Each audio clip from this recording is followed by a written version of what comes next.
রাহমাতুল্লাহি ওয়া বারাকাতুহু। আপনারা সকলে টায়ার, তারপর আবারও একটু আপনাদের দৃষ্টি আকর্ষণ করছি। এগেইন আমরা সকলে যদি জবাব দিই একটু ভালো হবে। আসসালামু আলাইকুম ওয়া রাহমাতুল্লাহ। আলহামদুলিল্লাহ ওয়াসসালাতু ওয়াসসালামু আলা রাসূলিল্লাহ। আল্লাহুম্মা সাল্লি আলা সাইয়্যিদিনা মুহাম্মাদিন ওয়া আলা আলিহি ওয়া সাহবিহি বারিক ওয়া সাল্লাম।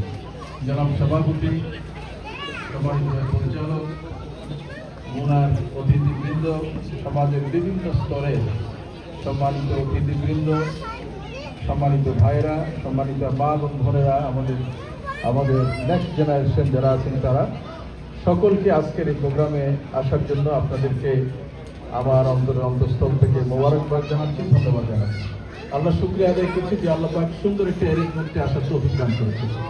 দুরূদ ও সালাম বিশ্ব নবীর প্রতি এবং সুহাদায়ে কেরাম আত্মমাগফিরাত কামনা করছি। যিনি ইন্তেকাল করেছেন আমরা শুনেছি, তিনি সহ আমাদের মুরব্বীদের ভিতরে যারা ইন্তেকাল করেছেন সকলের জন্য আল্লাহর দরবারে মাগফিরাত কামনা করছি। আল্লাহ সকলকে মাফ করে দিন।